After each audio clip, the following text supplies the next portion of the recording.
Amigos míos, hoy quiero reflexionar con todos ustedes sobre el por qué el país quiere un cambio.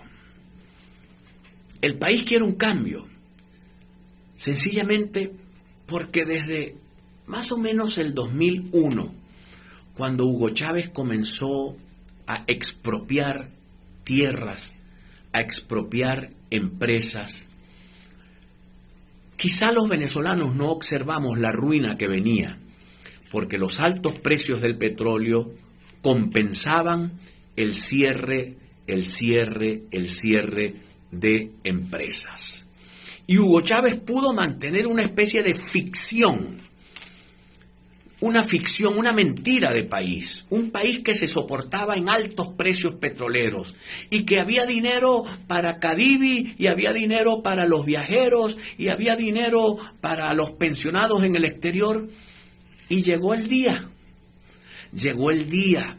como dice la Biblia en la parábola de las vacas flacas.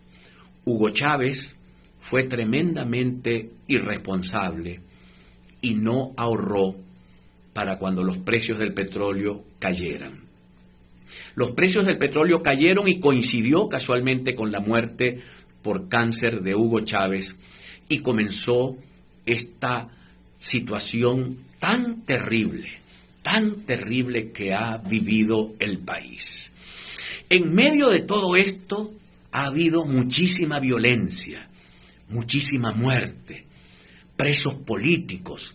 Venezuela ha sido catalogada casi que como una dictadura por muchísimos países del mundo. 50 países del mundo han desconocido al gobierno de Nicolás Maduro, y no sin falta de razón, mis queridos amigos, porque lo que ha ocurrido en Venezuela es una verdadera catástrofe humanitaria. Es una verdadera catástrofe que tiene que ser superada, mediante los mecanismos que nos permite la Constitución Nacional. Pero lo que sí yo dudo es que algún venezolano quiera que continúe esta situación. Cuando uno visita los barrios más pobres, pero no solamente los barrios más pobres, las urbanizaciones clase media. Anoche estaba yo en La Rotaria. En La Rotaria era una urbanización clase media de familias profesionales, de gente que estudió, que se graduó en una universidad. Hoy no les alcanza la pensión ni para comer. Nuestros pensionados están abandonados a su propia suerte. ¿Usted se imagina que a un pensionado le pagaron el mes de noviembre y el mes de aguinaldo 14 bolívares y un kilo de queso cuesta 17? ¿Cómo están sobreviviendo? Vaya, no puedo adivinar. Algunos quizás con el dinero de la soledad. ¿Qué es el dinero de la soledad? El dinero que le envían hijos y nietos desde el exterior para que puedan sobrevivir, porque el gobierno venezolano los tiene con pensiones de hambre, de absoluta hambre. Son las pensiones que están recibiendo nuestros pensionados. Y por donde tú te metes, por cualquier lugar, por cualquier ciudad o pueblo o caserío del Zulia, de Venezuela, o por cualquier lugar de Maracaibo, lo que consigues son las calles rotas, las calles destrozadas, la gente haciendo hoyos en la tierra a ver si consigue un poco de agua, aunque sea salobre, para poder bañarse y lavar la ropa, los apagones que queman los equipos electrodomésticos, los empresarios sobreviviendo, mis queridos amigos, en medio de una de las tragedias económicas más grandes que ha vivido Venezuela desde la Guerra Federal, desde la Guerra de Independencia y desde la Guerra Federal. Venezuela no había vivido lo que está viviendo hoy económicamente. Y desde la Guerra de Independencia y desde la Guerra Federal, Venezuela nunca había tenido una emigración tan alta, tan amplia.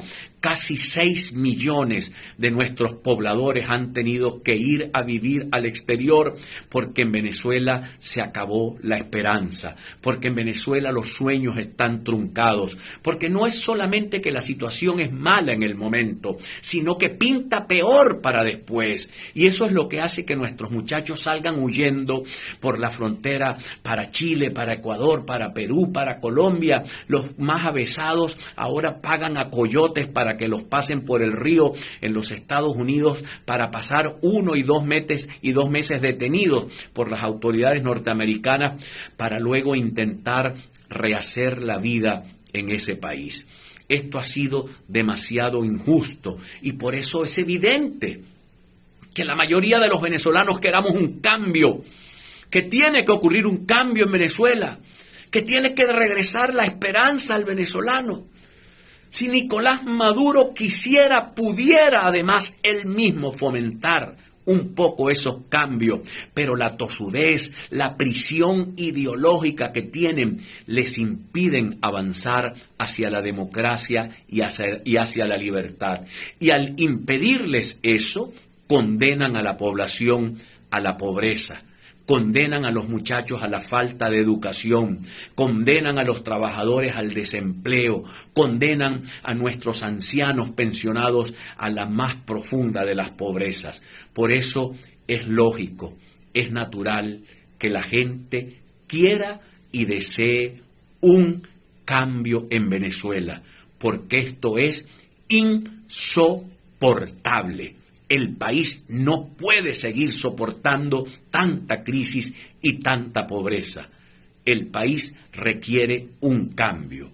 El 21 de noviembre no va a cambiar el gobierno nacional, pero pudiera producirse un importante cambio en gobernaciones y alcaldías que sería el primer paso para lo que viene. Allí coincido yo con Manuel Rosales Guerrero. Sería el primer paso para lo que viene, prepararse para el revocatorio del mandato, prepararse para las nuevas elecciones que se realicen, las presidenciales en Venezuela, pero sin duda, mis queridos amigos, que tenemos que seguir impulsando los cambios, sin retaliación, sin ánimos de venganza, con ánimos de justicia, porque este pueblo nuestro, este pueblo pobre venezolano, este pueblo que sufre, quiere justicia. Justicia no es venganza.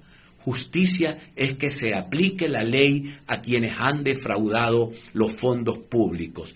Y justicia también es que se le devuelva la oportunidad a los hijos de los venezolanos. Identificamos y ya regresamos.